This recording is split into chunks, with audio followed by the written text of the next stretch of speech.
Hi, good afternoon, everyone.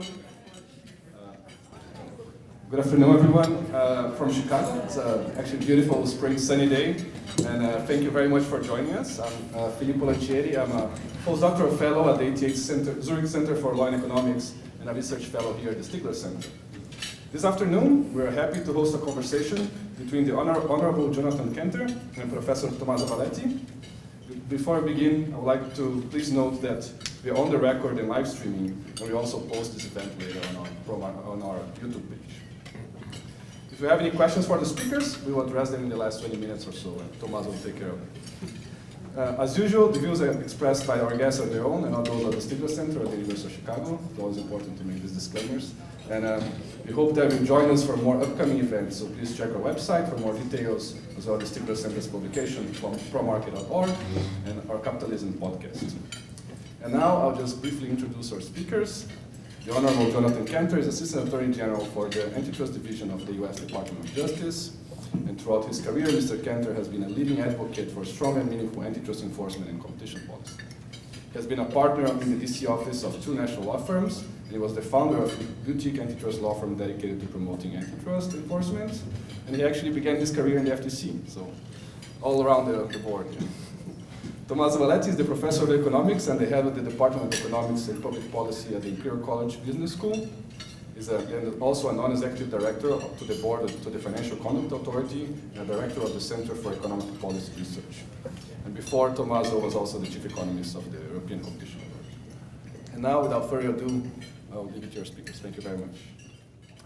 Thank you, Filippo. Hello, everybody. So it's just my honor to give the floor to Jonathan. We've been having this amazing conference for 5 years. I wonder, you were here 5 years ago? I was. Okay, yeah. So quite a few things have changed, including your job has changed. And you've been in your role for 5 months now. So there's you're already starting having quite a few battles. It's not easy. And first 5 months have been a long 5 years. Right. So in terms of organization, you will have about 20 minutes for your initial remarks. We will have a chat, the two of us, for another 20 minutes, and then another final 20 minutes for any question the audience might have. So, but you may want to hold off until Jonathan has given his initial remarks. So the podium is yours. All right, great. So they've given me 2 microphones, and there's one up here. So I guess people want to listen to you. I respect competition, so they competing microphones. How is everybody today? Good? Well, it's truly wonderful to be back here at the Stigler Center. 5 years ago, as Tommaso indicated, I attended the Center's inaugural antitrust conference and competition conference. And the first conference asked an important question: is there a concentration problem in America?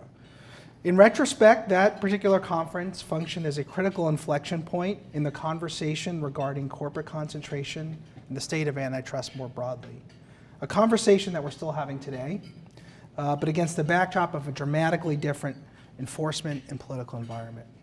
I have vivid memories of attending the lunchtime keynote, much like this one, where Judge Posner quipped with a degree of seriousness and a bit of humor, antitrust is dead, isn't it? It was a provocative statement, to be sure, but a fair question, actually. Judge Posner was saying the quiet part out loud.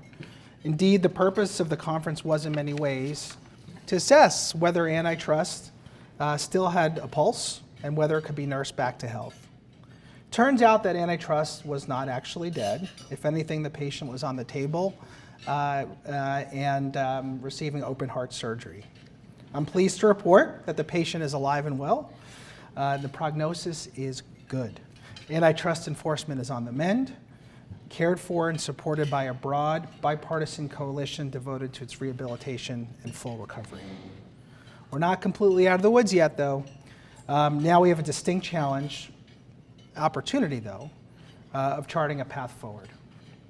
The good news is that which does not kill us makes us stronger. And I'm here to declare that the era of lax enforcement is over, and the new area of vigorous and effective enforcement of antitrust law is back, but the path will not be easier, nor will it be linear.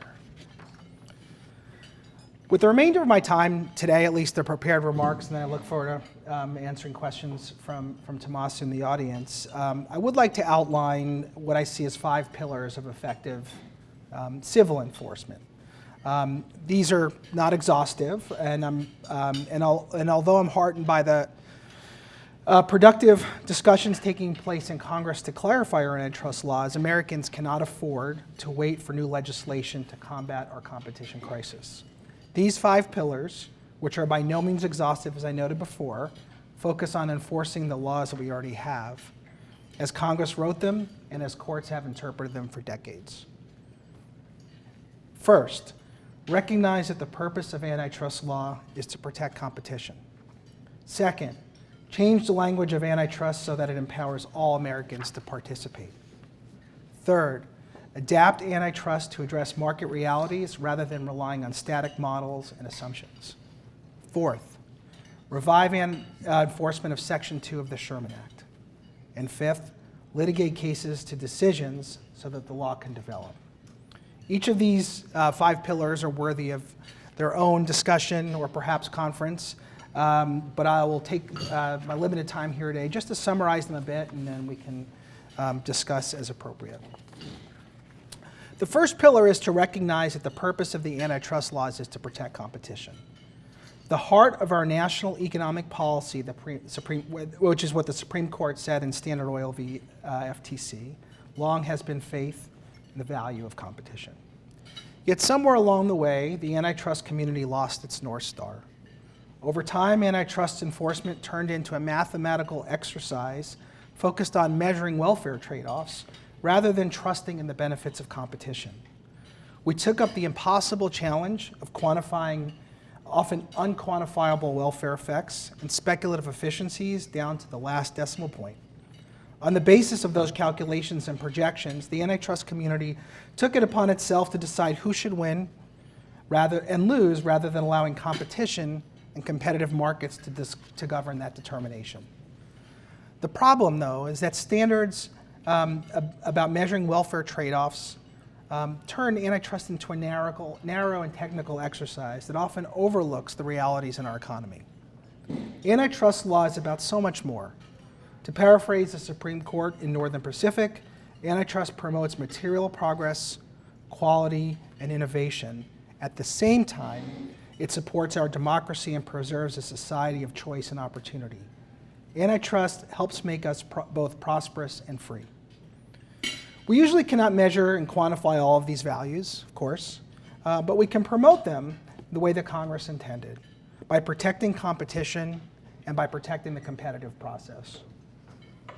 Instead, however, for years, scholars and pundits have expended enormous energy debating the meaning of the words that do not appear in the statute, the ephemeral consumer welfare standard. By my back-of-the-envelope calculation, about 831 academic articles have been written invoking the consumer welfare standard, with more than 200 since 2020. It's the academic gift that keeps on giving, and given that we're an academic environment, happy birthday. All of this is fine as an intellectual exercise, but there's just one problem. The phrase consumer welfare standard does not appear in any statute, legislative history, or common law precedents. The vibrant debate around the consumer welfare standard is an attempt to interpret words that are not actually in the law itself. Instead, the text of the antitrust laws reflect a value judgment by Congress to protect competition. For generations, Congress has continued to anchor our antitrust laws in a simple but powerful concept, that competition deserves protection. Congress prohibited agreements that restrain trade, mergers that substantially lessen competition tend to create a monopoly, and conduct that monopolizes markets. Where the Sherman Act's prohibition on unreasonable restraints of trade was general, Supreme Court explained that based on common law it invoked, it outlawed restraints that were, quote unquote, unreasonably restrictive of competitive conditions, close quote. The Supreme Court describes antitrust very much the same way, though there are 0 Supreme Court opinions that use the phrase consumer welfare standard. Instead, the Supreme Court has repeatedly described the purpose of antitrust laws as protecting competition. For each of the handful of times that the Supreme Court has mentioned that antitrust is a prescription for consumer welfare, it has dozen times reminded us that the mandate of the law is actually competition itself. And even when courts mention the welfare of consumers as a prescription, they do not declare it as the exclusive goal. Indeed, courts have articulated myriad benefits and goals associated with preserving competition and enforcement of the antitrust laws. Competition itself is the process of rivalry, and we see it play out in the markets and we participate in every single day as buyers, sellers, workers, and innovators. Focusing on rivalry and competition lets us decide the tough questions in particular cases as markets evolve. I've seen those that say antitrust does not protect our democracy argue that even though it was plainly Congress's intent, acknowledging that value in law would not be administrable in particular cases. You know, I would say the same for assessing the allocative efficiency impacts of particular cases. We spend millions upon millions of dollars arguing about models of the economy and how conduct will hypothetically shift outcomes to the fourth decimal point up or down. Plaintiffs and defendants offer experts and present quantitative models. More often than not, courts reject both competing models and do not believe either side. The judges are onto something. Law enforcers and courts are not central planners, and they're not capable of consistently making those kinds of measurements. It's just not possible. Calculating welfare effects is difficult in non-dynamic markets and is increasingly impossible in today's multi-sided, cross-subsidized, and dynamic markets. We can, however, more easily assess how conduct or mergers impact competition and the competitive process. That is how the antitrust laws simultaneously serve prosperity and freedom and all their many values by preserving economic liberty and letting competition operate to organize our economy. That is not to say that promoting competition never raises tough questions, never requires debate, never requires expertise. Of course, there will be hard issues and hard cases. However, focusing on competition will ensure that we remain faithful to the underlying purpose of the antitrust laws, which is that a competitive economy is what yields innumerable benefits for a free, open, and democratic society. Congress has chosen the values we are to preserve, and it has squarely settled on upholding competitive process in free markets. Our job is to ensure a fair game, not to choose who wins. The good news is that promoting competition can be administrable and effective. That is why the first pillar in addressing competition, that is why this is my first pillar in addressing the competition crisis. We need to enforce the laws as we find them and vigorously protect competition as Congress demanded. That brings me to my second pillar. For too long, we have cloaked the antitrust laws in technocratic language. We must use the language of the people and markets to empower participation in the antitrust enterprise. Our competition crisis affects real people. These people are not numbers on a spreadsheet. They're farmers struggling to find competitive buyers for their livestock. They're travelers who cannot afford a plane ticket home to visit family members, or consumers who have little choice about who extracts and exploits their data. When we issue guidelines and speak only of small but significant non-transitory increases in price, or how vertical effects derive from, quote unquote, the elimination of double marginalization, we exclude these people from the antitrust dialogue. This language boxes the public out and the courts, frankly, of a critical discourse about how their economy is structured. The technocratic veil around antitrust has helped mask contortions of the law that undermine the foundational purposes of the antitrust statutes. How else can you rationalize a theory that monopolies and competition can coexist? Or that the establishment and maintenance of monopoly power are consistent with antitrust law? Using the language of the law and of real people, we can be clear. Merger to monopolies are always lessen competition. Monopolization always lessens competition. At the same time, a technocratic approach has made antitrust less accessible and less democratically accountable. Congress, the courts, and the people cannot engage with language that is accessible by a small segment of the population. Shielding the antitrust exercise from the public benefits only those with the money and power to hire experts and purchase access, and it shuts out other forms of expertise and real-world experience. Finally, our inaccessible antitrust system makes it harder for businesses to understand whether their conduct is lawful to begin with. Antitrust is supposed to empower businesses to operate to their fullest potential in an economy free from the threat of monopolists. But businesses cannot act confidently if they do not know the rules, or the rules themselves are so complex that it's impossible to rely on them with any degree of certainty. Of course, economics remains incredibly important, and so do other forms of expertise. But at the same time, you should not need a graduate degree in economics, no offense to our folks here, to understand the law. The challenge before us is to engage in sound reasoning, at the same time we re-engage the public with critical decisions that impact the structure of their economy. That is why one of my primary goals as Assistant Attorney General is implementing the division's Access to Antitrust initiative. We're calling it AT2J, think R2D2, but for antitrust. That means listening to the public. It means writing our guidelines in language that reflects how people understand them and how they understand harm to competition. For example, we recently published an updated FAQ to our leniency program. We have an ongoing review of the merger guidelines, and as part of that process, we're out there listening to all Americans, not just folks inside the Beltway, not just folks in academia. We're also listening to farmers, we're listening to grocery store owners, we're listening to doctors, emergency room technicians, nurses. These are the people who understand their markets the best, and we need to speak with them, and we need to give them a language and a taxonomy to speak back to us.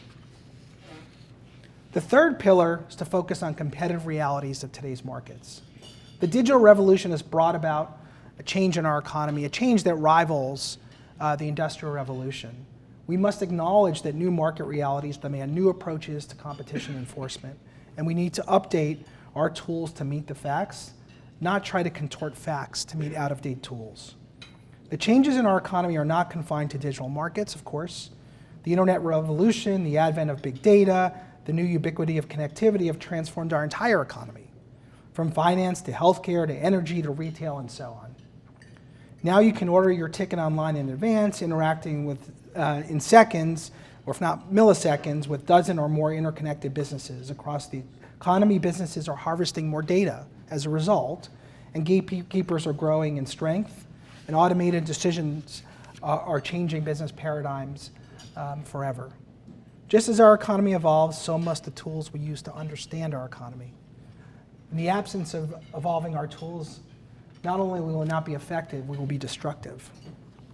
And that's often mean focusing on the facts when we examine competitive realities, as opposed to beginning with assumptions embedded in models. We need to start with how competition really works in a market, then extrapolate to whether competition would be harmed, a monopoly maintained, or created. It also means reassessing whether precedents are outdated because they reflect embedded assumptions of how assumptions about markets that may no longer hold true. Justice Gorsuch recently explained in NCA versus Alston, analysis of competitive effects follows market realities, and so if those market realities change, so may the legal analysis. While enforcers and courts must respect Congress's core command that the antitrust laws should be applied to protect competition, how we do that must evolve as competitive realities themselves evolve. Antitrust enforcers must think critically about where their practices and where their cases are based on outdated assumptions. And in those instances, we must update how we approach law enforcement. Take Brook Group. There, the Supreme Court recognized a safe harbor for above-cost pricing, even when such pricing is exclusionary, based on what it characterized as the general implausibility of predatory pricing. A growing body of evidence suggests that above-cost pricing actually can be a rational strategy for anti-competitive exclusion, particularly in modern digital markets. We need to think about whether the assumption of general implausibility still holds in markets when companies often prioritize long-term growth of share price over short-term profitability. Strategies that may have once seemed implausible or irrational can yield eye-popping wealth for executives who earn way more from the value of their shares than they do from their salaries or bonuses. Different considerations drive decisions. That necessitates a change. Another example is the refusal to deal paradigm set forth in Trinco and Aspen. Modern online platforms are cooperatives. They're fundamentally participatory in a way that telephone lines and ski lifts never were. Yet Trinco relies on the basic understanding about how networks are built and whose investment incentives are most important. If the nature of networks change, other parts of the analysis should change as well. That is the third pillar. We need to focus on markets as they exist today, and if conduct harms competition, the models and tools must adapt, not the other way around. The fourth pillar is to vigorously enforce Section 2 of the Sherman Act. Section 2 prohibits monopolization. But when we met here 5 years ago was probably the best illustration of Judge Posner's question. At the time, there had been no major Section 2 litigations to a decision in nearly 20 years. Section 2 was very near death. Senator Sherman warned that if concentrated powers of monopoly are entrusted to a single man, it is a kingly prerogative, inconsistent with our form of government. Yet we know now many such people who enjoy power over markets. Notwithstanding the original goals of the law, we have seen the emergence of monarchs over new industries in the digital revolution. Senator Sherman wrote the antitrust laws as a prescription. We must vigorously enforce the Sherman Act to prevent unlawful acquisition, maintenance, and extension of monopoly power. That means we must assess conduct on its merits and based on the entire course of the conduct involved. We need to use our tools to understand and assess how monopolies have arisen and how they're maintained. We must challenge conduct that suppresses and conduct that destroys competition. We also need to take more seriously the course of conduct that maintain monopolies. Gave remarks on this point a couple of weeks ago in Brussels. Monopoly maintenance in the form of moat building strategies helps protect the erosion of monopoly positions and therefore harms competition. We can no longer view individual acts in a vacuum. Digging a moat in the front of your castle cannot be considered a separate exercise than digging a moat in back of your castle, right? This is all interrelated, and for us to actually understand what's really happening in the marketplace, we have to have the willingness and the ability to connect related acts and understand how moats protect monopoly power and how competition presents itself in modern markets. Because more often than not, it's not through an exact replica of the castle, it's through insurgents.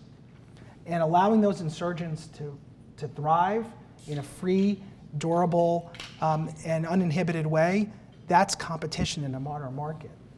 And that presents itself both in individual acts, it can present itself through a course of conduct. So that's the fourth pillar, enforce Section 2. The fifth pillar, at least that I'll discuss today, is to faithfully discharge the division's affirmative duty to prevent and restrain antitrust violations. Our duty is to litigate, not to settle, unless a remedy fully prevents and restrains a violation. It's no secret that many settlements, especially in the merger cases, fail to preserve competition. Even divestitures may not fully preserve competition across all its dimensions in dynamic markets. And too often, partial divestitures ship assets to buyers, often private equity firms, who are incapable or uninterested in using them to their full potential. At the Department of Justice, we are law enforcers. It is not our role to micromanage corporate decision making under elaborate consent decrees. It is our job to enforce the law.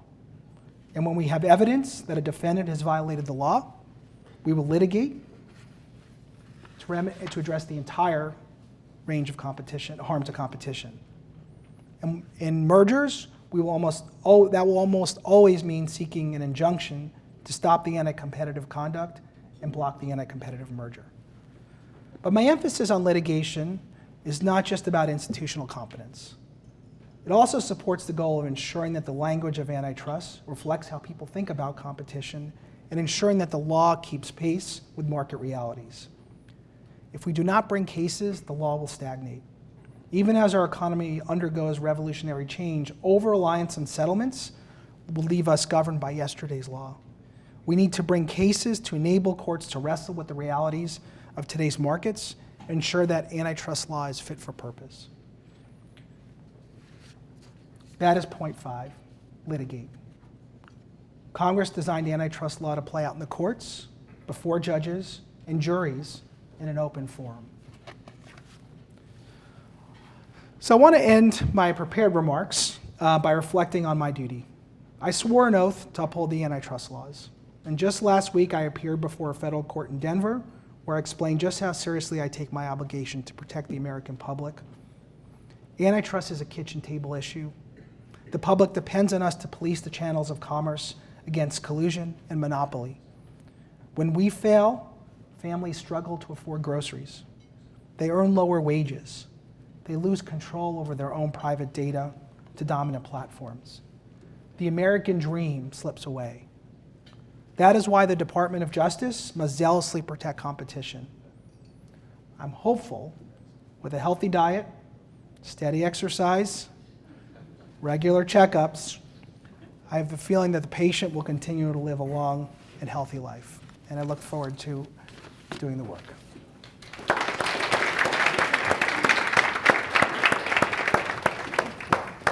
Thank you very much.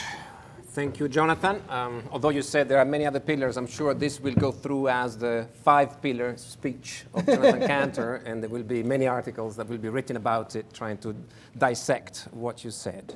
Actually, these 5 pillars give me the opportunity to start reacting, and in the meantime, you can also start thinking about your own question. So the first and second pillar. Second pillar in particular, you want to change the language. You want to broaden the language to make it more inclusive. That probably means trying to tell people why this is relevant, why this is relevant to them, to their own lives. And then you're going to bring up examples to make it more tangible, make it less technocratic. But ultimately, this will become also an exercise in trying to get some measure about things that affect us. It's a price of what you buy at the supermarket, or it's something like that. And I was wondering how this square with the previous point you made, the impossible task of quantifying effects. So are you not going to get in the same direction, ultimately, trying to measure something else, and but then you end up in the same, you dig yourself because there will be the consultant that are going to come up with their own measures. So how do you reconcile this attempt to broaden and also have a narrative that can be explained, which is not just your narrative because you're good and the others are bad, but can also be made accountable? Sure. I mean, administrability is going to be a challenge, always. But I think what you have to do is you have to start with understanding how markets function, right? And the antitrust courts and institutions often do that by talking to market participants, but it's a narrow range of market participants. It's often the competitors, and it's sometimes the customers who serve as a proxy often for consumers. But what I've discovered as I go out and talk to people throughout the country, that antitrust law and mergers and conduct affects a much broader range of people who have not been invited to the conversation. We've been doing our listening sessions with the FTC on the merger guidelines, and we hear from, heart-wrenching stories from hog farmers, from small grocery store owners. And you know what? They're experts. They know how markets function because they actually live in those markets. And we can learn a lot about the market realities by speaking to them more often. But one of the challenges is we don't give them a good opportunity to speak to us, because one is the language is exclusionary. The taxonomy, we don't give them a way in which they can articulate in their own language what the problem is. And when they do, we don't listen, or we haven't. Why? Because it's not how we talk about things in the guidelines, or it's not how antitrust lawyers and economists speak. The problem is not with them, the problem is with us. And we have to fix that. Second, the process is exclusionary. Who are the people that get an audience with the agencies? It's the people that can hire the folks in this audience and others. And you're all great and talented and do important work, but if it's the only folks who can get access to the antitrust agencies are those who have millions of dollars to spend on quantitative analysis and lawyers, then of course that's who we're going to hear from. And so what I'm talking about is developing a better way for us to connect with more people and making sure that we're not giving, even if it's unintentional, access or preferential access to a small segment, self-selected, of wealthy companies to the exclusion of the broader American public who we're charged to protect. So in that respect, I think it's very interesting.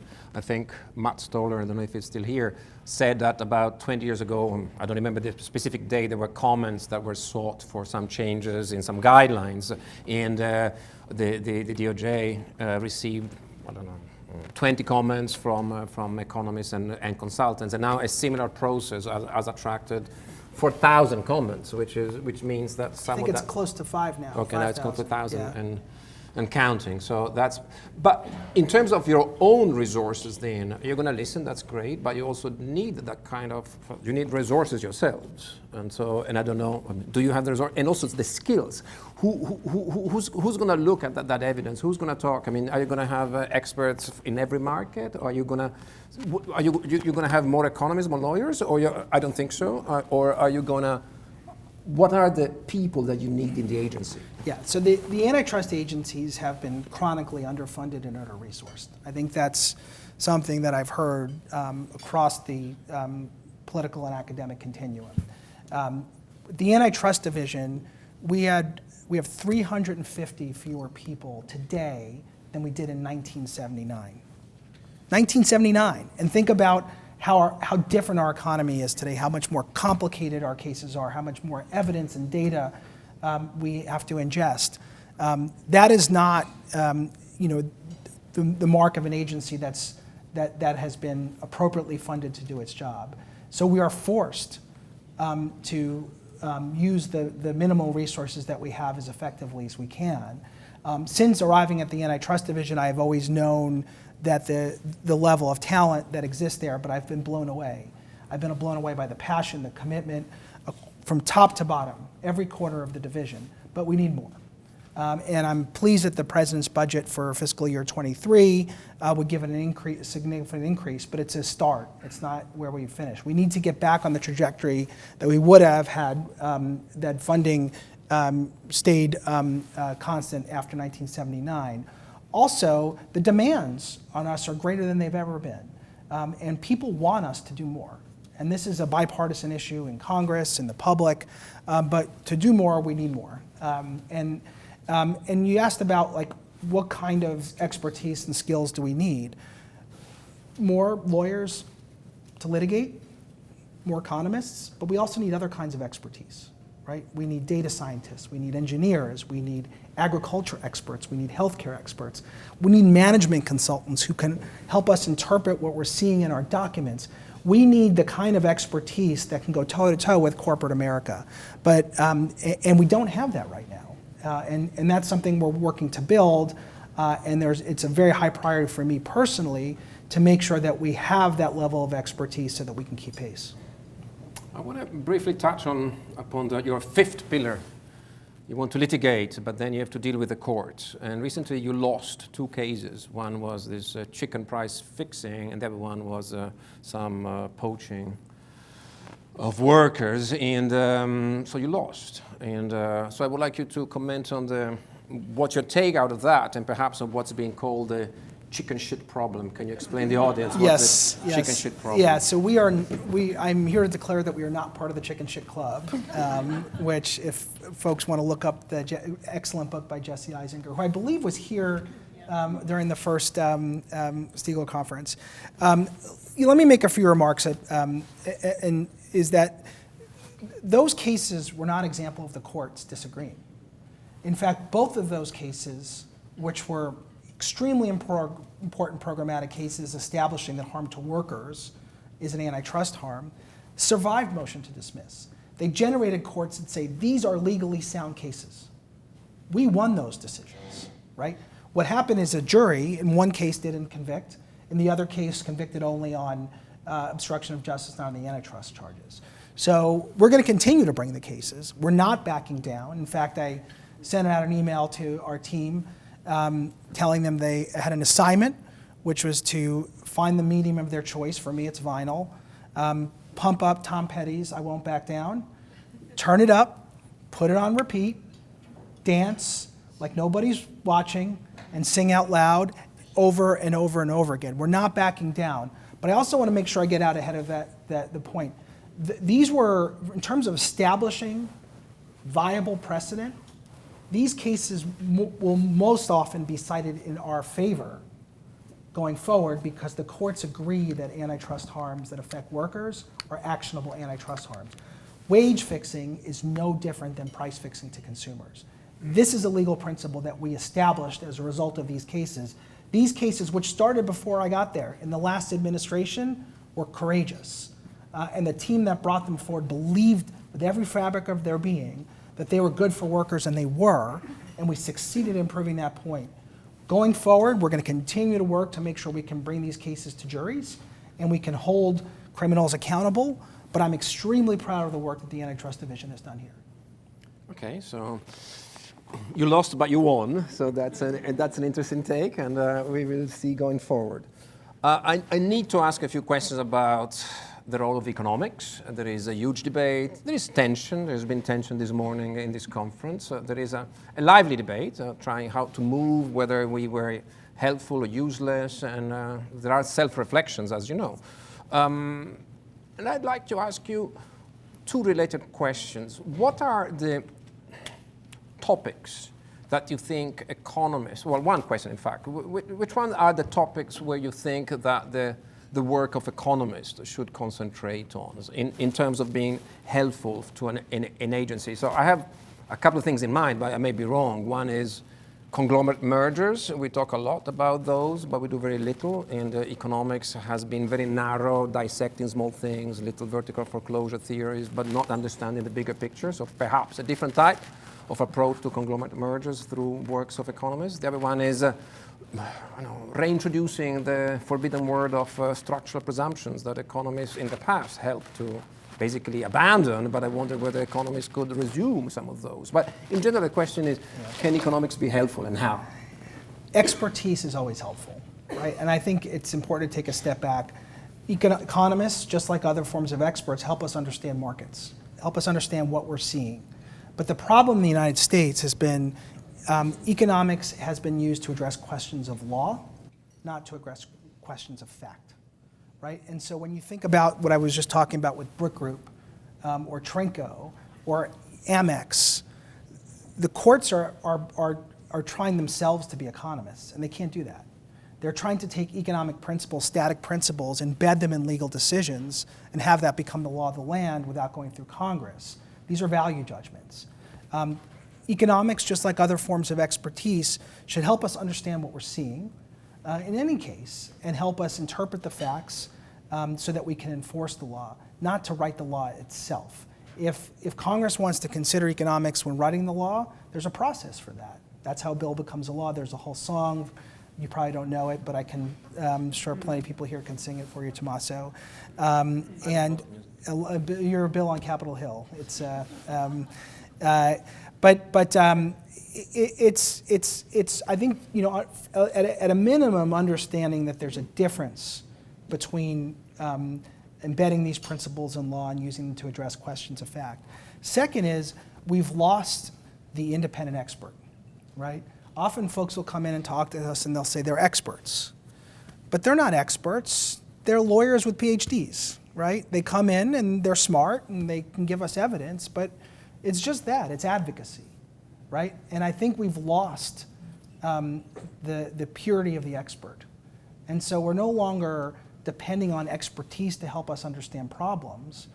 We're trying to figure out which one is telling the truth, because you have two really smart people saying different things, right? It's not about, and it becomes just like a legal debate. And I think that has eroded confidence in the role of experts, and I see that in courts. Increasingly, judges just net them out. They say, well, you've got a great degree and you've got a great degree, and you're saying X and you're saying Y. I don't know which one to believe, so I'm going to go just focus on the documents and the facts. Doesn't happen in every instance, but it's happening with increasing frequency. And that's because it's no longer an exercise in truth.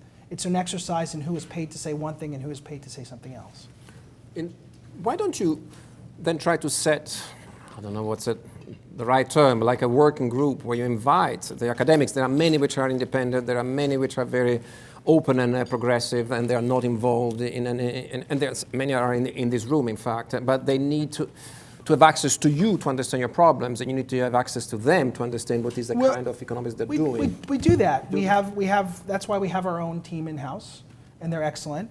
And that's why we need to build out, our range of expertise, right? Like think about, business school. You don't, you have a full range of expertise. So you go down the hall and you can see different kinds of experts who can engage with one another in an interdisciplinary way. We want to build more of that culture. Precisely. You can see the talent which is out here, but they're not, as you said, they're among the many people which are not invited. But what we often get are submissions from trade associations or submissions funded by trade associations who are funded by people with an agenda. That doesn't help us solve problems. And so we need more honest brokers in the process.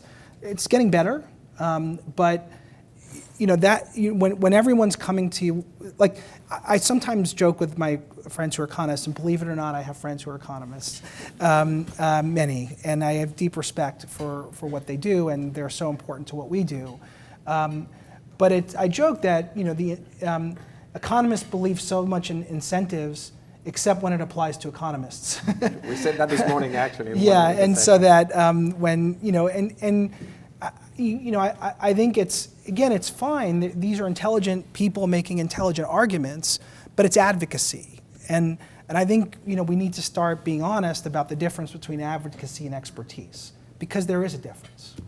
The DOJ, though, hasn't had a chief economist or whatever it's called in this country, assistant attorney general, for many years now, actually under your predecessor. So are you going to have a chief economist? Or yes. No? Yes. And the answer is yes. I won't tell you who it is, but hopefully it'll be soon. And listen, we're working as quickly as we can under our constraints to get people on board. But I feel very good about the direction we're going. Okay, so we will also make you accountable very soon for that.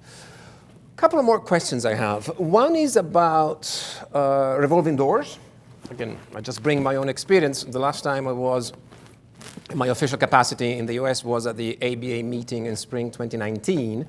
And it was a senior official of the DOJ, it's not currently a colleague any longer, that in a chat I was asking, so what are you going to do next? And I said, I'm going to go back to my academic job because I was coming up to the end of the job. And then I asked politely, and what about you?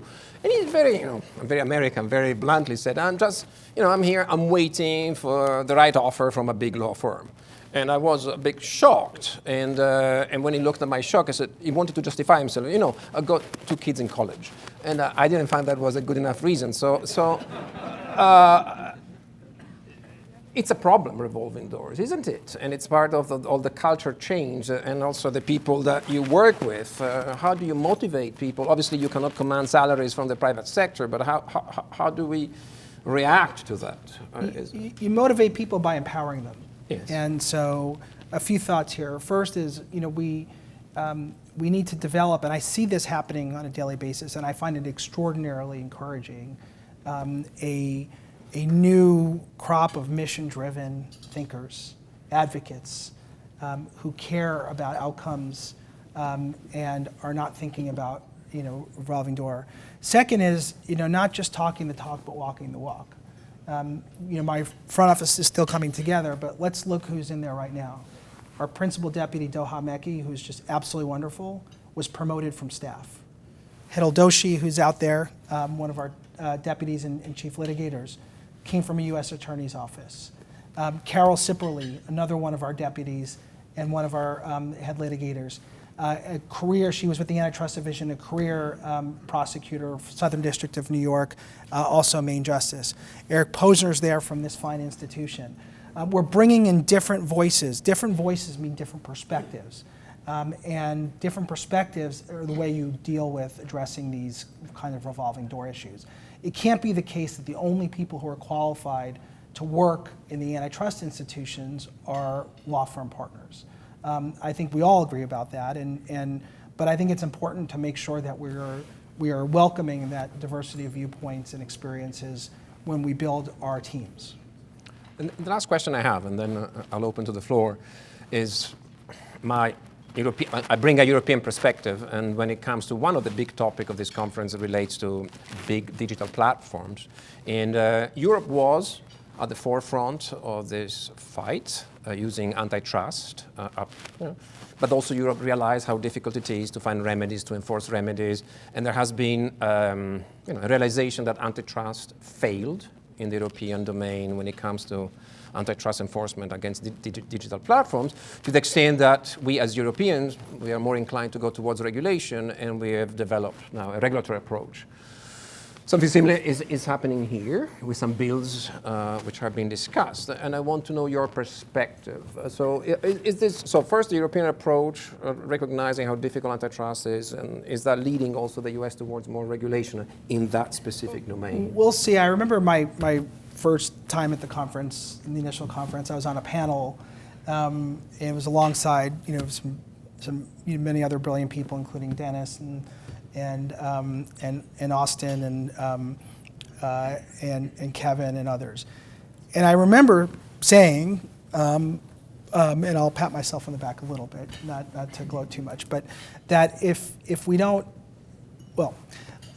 my view at the time that I expressed was competition is more preferable to regulation. I'd rather regulate competition than regulate companies. And it is a much better solution. But if we don't get our act together in terms of antitrust enforcement and promoting a healthy competitive economy, then we're going to be looking down the barrel of regulation. And so I think we have a choice. I think some regulation is inevitable, given the realities of today's world. But there's still hope for competition, and I think that is the foundation of our democratic society, is a competitive market that allows for opportunity and upward mobility. I believe that wholeheartedly in every fabric of my being, and I think that's what we have to promote. Well, just to be a bit more precise, the European approach is not about regulation in the canonical sense of regulating prices. It's a regulation which is trying to give competition a chance through interconnection, yes, through data portability, I think that's what's happening, in Congress. So we came out, with a full-throated support for some of the bills in Congress, and the idea there is, Congress has the ability and it's the role of Congress to clarify what the law means. And it's antitrust law has become murky. There are questions about its reach.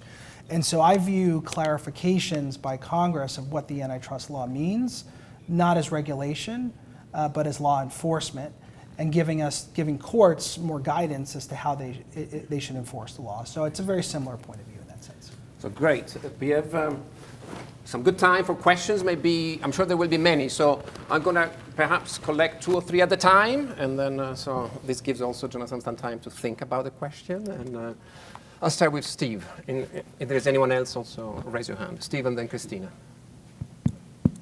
Thank you. Thank you, Mr. Kanter. I'm curious about the statement of broadening the audience, or I should say the participants into the discussion.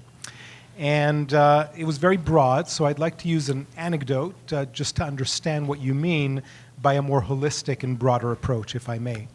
So imagine Amazon, Walmart.com investing heavily in the economies of scale of distribution, of logistics, and through that managing to reach many rural small communities with a variety of goods that they never had, and as a consequence, small stores that were located in those rural communities go out of business because they can't compete with the prices or the variety.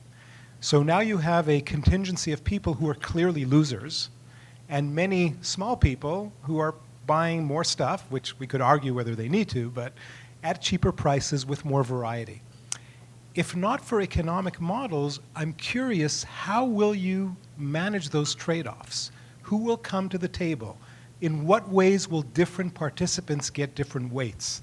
And I think that is something that's important to address in order to promote what is good about competition and other parts that may not work that well? No, it's a fair question. I appreciate it. I'm sorry. I know you wanted to collect questions, but it's easier in real time.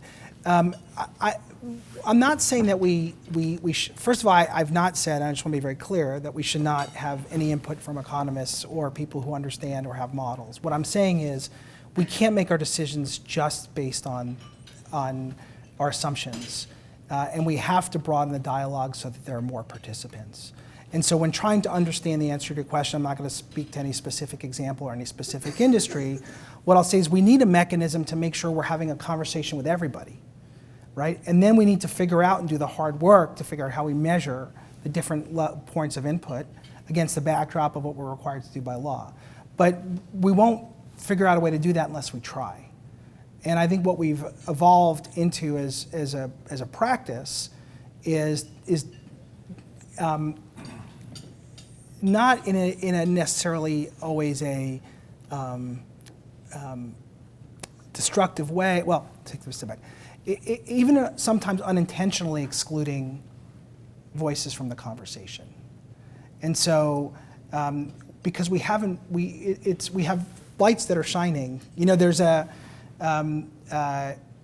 famous anecdote about, you know, someone's looking for keys and under the lights in the dark, and they're like, you know, oh, let me help you. Where'd you drop your keys? Over there. And they're like, well, why are you looking over here and not over there? And they're like, because this is where the light is shining. And I think we just need a little bit more light so that we can understand a broader range of input. We can figure out a way to understand that systematically. But if we only have conversations with ourselves, we only have conversations with an insular community, we're going to miss things, and we're not going to find our keys. There was Christina, then 1 and 2. Well, I thought Steve's question, actually, I was going to ask you something else, but I want to pursue that a little bit, because what he's pointing to is this trade-off, right, which is there in so many cases. So there is a benefit, possibly, who knows, of the conduct, which we call efficiency, and there is a harm. And then the traditional path has been, oh, let's try and balance them out. And what Steve is suggesting is, what can we do it in a, don't you need a model to do this? Isn't the posture now one in which we think, look, let's be serious. The harm can be measured and visible. The efficiency, the benefit is more difficult and more long-term and more uncertain, and therefore I do not have to give them equal weight. So in some sense, I focus on the short-term harm because that's what I can see. Isn't it where we are? Well, this is what I was trying to address in my remarks, which is, you know, we're going to run ourselves around in circles trying to, you know, quantify all the different, you know, balancing. Isn't it better to say, well, competition should figure that out? And so the question is there conduct that's harming competition so that rivalry can't figure out the answer? And so, you know, the North Star should be competition, should be, you know, is the conduct harming the competitive process? Is the merger substantially lessening competition? And there will be debates on how you measure competition, no doubt. It's far from perfect. But ultimately, that's what we should be focusing on rather than trying just to figure out effects. Sorry, 1, 2, Dina. Sorry, there's lots of questions. Hi. Maybe short questions so we can take many more. Sure. Hi, can you speak to your cooperation, your particular group's cooperation with the SEC and the CFTC when a case like a wage-fixing case or a price-fixing case ends up also having 17A or 10b-5 implications in terms of securities fraud or disclosure fraud? So our mandate is to enforce the antitrust laws. There are others at the Department of Justice and the SEC that address other areas. Certainly, there can be crossover, but as I sort of sit, you know, in the context of this conversation, I'm thinking about, you know, has someone violated the antitrust law? And if someone has violated the antitrust law, I need to hold them accountable. And if there are other areas of law that have been violated, it's our obligation to make sure that we're referring those to the appropriate authorities. I also have a question from Twitter, which is, how do you measure successful antitrust enforcement? So Twitter's is that Elon asking the question? Or somebody on the Twitter just asked, how do you measure successful antitrust enforcement? Whether your markets are competitive. Whether markets competitive. Question there. There was a question there. I think and then Dina, yeah. So, Alan Grinnis, I know I remember you. I know. I remember you saying if we're going to have Section 2 on the books, we ought to enforce it. Otherwise, we shouldn't have it at all. So, congratulations on your new role. It's wonderful. But I wanted to follow up also on the broader conversation issue, but from another perspective, which is being a staff type person. The antitrust staff has got very good bullshit detectors, and they are used to being fed a lot of bullshit, and they need to figure out what's true and what's not. I worry that your listening sessions of people who are not prepped by lawyers who can tell them what an antitrust story looks like or sounds like or will be receptive are going to run into problems. I mean, I've seen too many instances where lawyers and frankly economists will just tune out once they get a particular answer to a question. So this is it's more of an internal Sure. issue. No, it's an important question, right? Because that's on us. And this is part of that AT2J initiative I was mentioning is not just broadening the conversation, but making sure that we are listening. And we're, one, giving people the opportunity to speak in their own words, using their own taxonomy, and not tune them out because they're not speaking, in antitrust language. And I don't think our staff would or could do that, but I think there are things we can do to help, enhance the ability for that conversation to take place. And that some of that, requires changing how we speak about things generally, whether it's in the guidelines or in our public conversations, to make sure that we're not, using words that themselves are exclusionary or impenetrable, because we do need to hear from people who are directly affected, or else we're not going to be successful. But that is part of the effort that we're trying to work on. Next question is from Dina. Then can I have two more, and then I think we have to go. Okay, Dina. So I hear you saying that we have constrained resources in terms of enforcement, and we want to talk to lots and lots more people. At the same time, I think of sort of, from a big picture perspective, firms have gone from talking to lots and lots of people to just like rote big data analysis.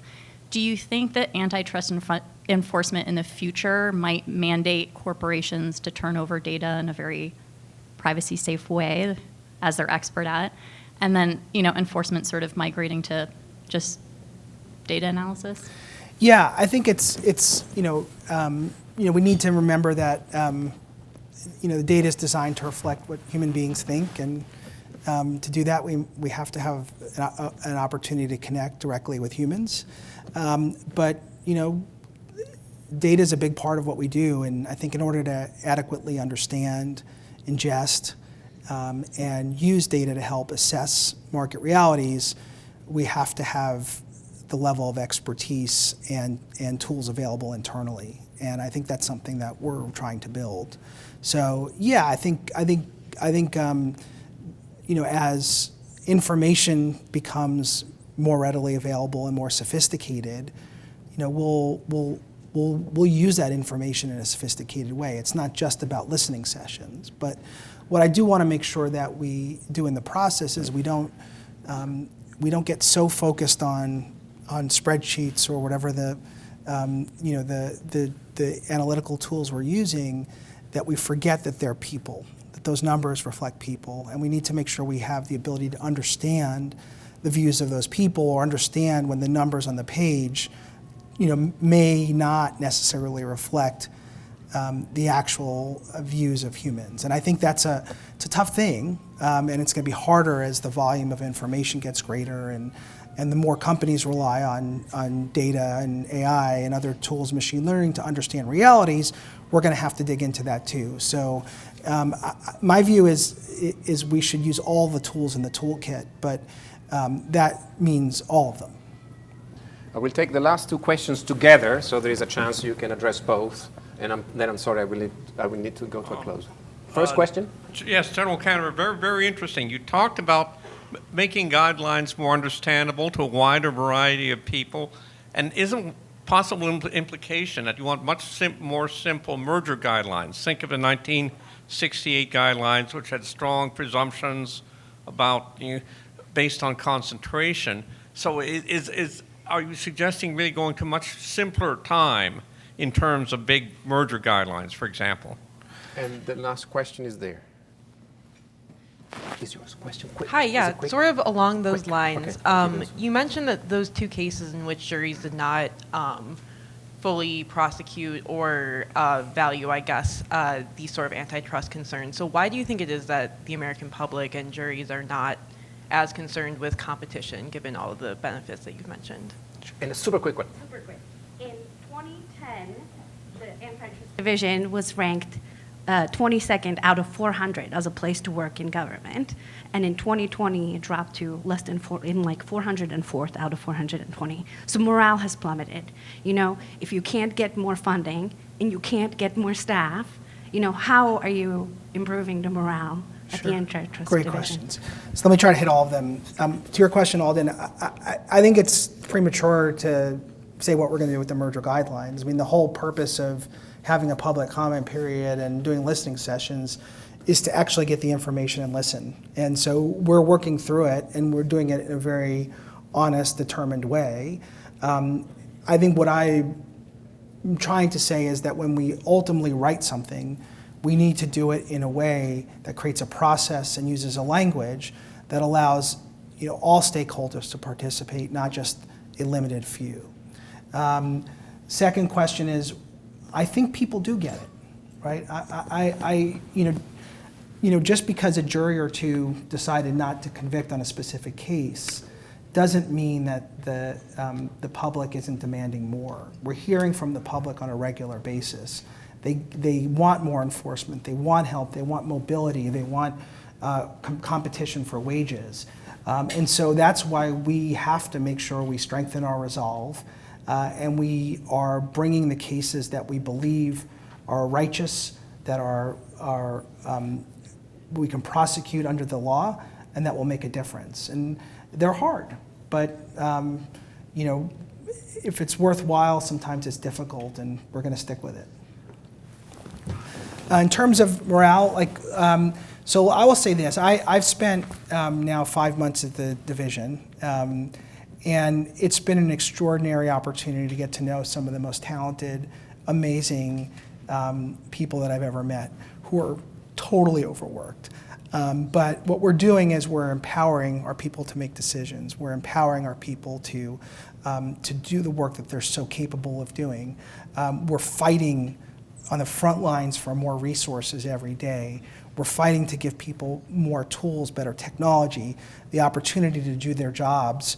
And we're trying to recognize them and make sure that they are, that we have transparency in how we're conducting ourselves, that we have deference at the appropriate places, and that we are conducting ourselves with a deep culture of respect, which is how we all want to be treated. And so it's tough when you're under-resourced, and it's tough when you have the entire world asking you to address difficult problems, and you're trying to do that work quickly, effectively, and without enough support. So we're a team, and we're acting like a team.